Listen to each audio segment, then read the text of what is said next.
Movie adaptations seem to be everywhere these days. While some are hailed as legendary, and others are deemed as outright failures. With the upcoming release of the animated Super Mario Bros. Movie, we can hardly contain our excitement. What many don't know is that there was actually a Super Mario movie that came out 30 years ago, and it was a complete disaster. This attempt at bringing Mario to the big screen faced numerous challenges, resulting in a film that Nintendo would rather forget. Which way? Let's dive into the reasons for what went wrong with the 1993 adaptation, and hope that the new movie has learned from its predecessor's missteps, to finally deliver us fans a Super Mario Bros. Movie we've all been waiting for. Nintendo worked really hard to get creative control over the film, so they decided to work with independent filmmakers Jake Eberts and Roland Joffe. This producing duo was well known for other films like The Killing Fields and The Mission, which received nominations for the Academy Awards. As far as producers go, these two seemed like a good choice, but when it came to writing the script, that's when things got complicated. The team couldn't agree on what tone the movie should have. The producers hired the married couple Rocky Morton and Annabelle Jankel as directors, who wanted to take the movie in a more adult and mature direction while keeping it bizarre and grimy. This raised a couple of concerns among the creative team, but they all decided to move forward. Overall, 9 different writers ended up involved in the project. All of them came from different backgrounds and experiences. The first script presented was by known scriptwriter Barry Morrow, but he eventually decided to abandon the project. Other writers like Jim Genowine, Tom S. Parker, Terry Runte, and Parker Bennett also attempted to write a script for the movie, but none of them were successful in pleasing Morton and Jankel. Eventually, the duo directing the movie hired Dick Clement and Ian LaFreniere to rewrite the script. No one liked the first draft, which was very similar to Die Hard and full of action. The second draft was much better, and it helped to sign on actors like Bob Hoskins, John Leguizamo, and Dennis Hopper. As they finished casting, the producers Jake Eberts and Roland Joffe got worried that the script was too dark and it didn't reflect the whimsical feeling of the Mushroom Kingdom that fans adored. This led to the hiring of scriptwriters Ed Solomon and Ryan Rowe to fix the script and make it more fun and lighthearted. The writing process was long and complicated, and sadly, it doesn't get any better. Morton and Jankel weren't made aware that the script had changed, and when production started, many actors thought about quitting upon realizing the script that they had signed up for had changed. This meant the script needed to be modified once again. They hired Bennett and Runte once again, and eventually they were credited as the sole scriptwriters for the film. Because the script went through so many changes, the storyline suffered. Overall, the script was poorly written, the plot was confusing, and it severely lacked good dialogue. Many of the actors didn't bother learning their lines because many would change as they filmed. Ultimately, the script had no humor and deviated significantly from the original video games. If the hiring process for the film's pre-production was problematic, the casting was even more so. Bob Hoskins played Mario. He was well known for his role in Mona Lisa in 1986. Previously, he was part of The Long Good Friday in 1980 and The Honorary Consul in 1983.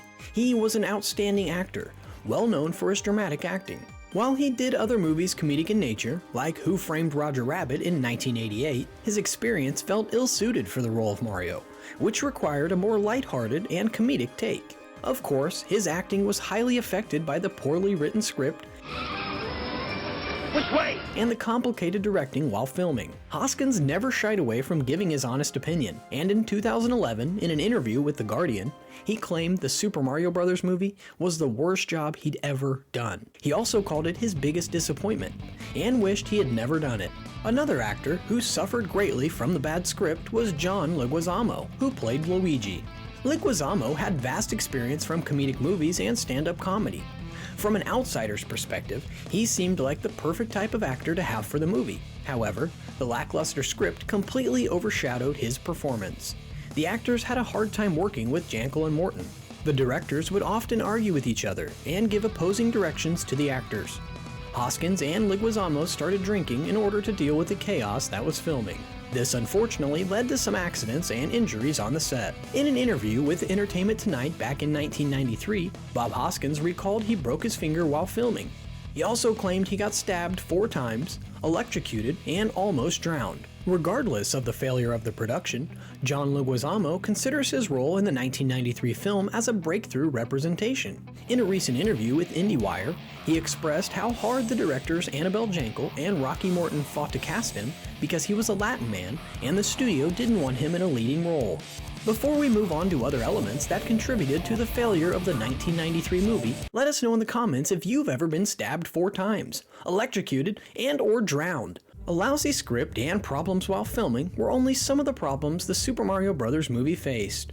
Unfortunately, the overall visuals of the film were lackluster and underwhelming. Any fans wanting to see the Mushroom Kingdom and Bowser's Castle were disappointed to find out that none of these places made an appearance in the movie. Instead of the beloved setting us players had grown up to know, the film took place in New York City, which wouldn't have been an issue if the creatures and the characters from the video games had been better realized. The characters looked nothing like the characters from the video games. While Mario and Luigi still wore red and green respectively, their costume looked nothing like the beloved coveralls they wear in the games. The worst part? The antagonists. In the movie, 65 million years ago, a meteorite crashed into Earth and killed the dinosaurs, and split the world into 2 dimensions. The surviving dinosaurs cross into the new dimension and evolve to become a sort of dino-humanoid individual with oversized bodies and tiny heads. These creatures played the role of the Goombas, a far cry from the iconic walking shiitake mushrooms. The Koopas, they weren't any better.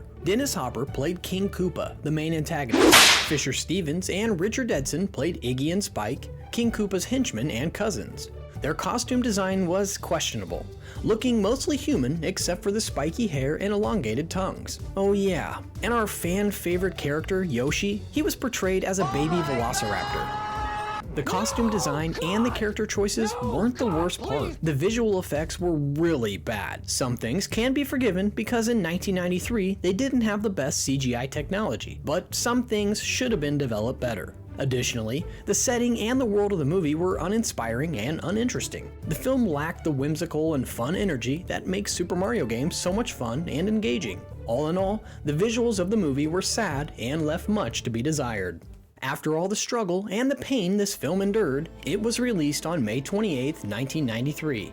And surprise, surprise, it got destroyed by the critics.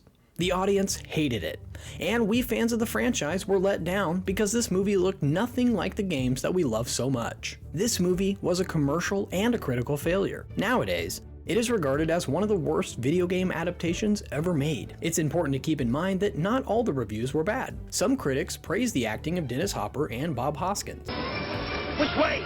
who did a great job despite the circumstances. Despite its many shortcomings, the Super Mario Bros. Movie remains a cultural touchstone. It became a cult classic, while many claiming it's so bad it's good. If anything, it serves as a cautionary tale of what not to do when adapting some things into movies. It also reminds us that it's important to stay true to the source material and capture the spirit of the work that us fans have come to love and appreciate. Nintendo decided to stay away from movie adaptations for a long time, until recently in 2019 with Pokemon Detective Pikachu, and now, after 30 years, a new Super Mario Bros. Movie is coming out. This one animated, of course, and it looks like it's heading in the right direction. Isn't that right, Chris Pratt? It's a Mario. That's not the voice. You'll have to wait to hear the voice. As you can see, the 1993 Super Mario Bros. Movie had many unfortunate missteps, which led to its eventual failure. They had trouble creating a good script, the cast wasn't suited for the plot, and the visuals were questionable. But regardless of these errors, it still has a cult following among fans and a place in Nintendo history. Only time will tell if the animated Super Mario Bros. Movie will be a success, or if it's another L for Nintendo. Junior, I've got something difficult to tell you about. So, what do you think? Is the 1993 movie that bad? Or does it have enough elements to be redeemed? Tell us your thoughts in the comments. We'd love to hear them. This ain't no game.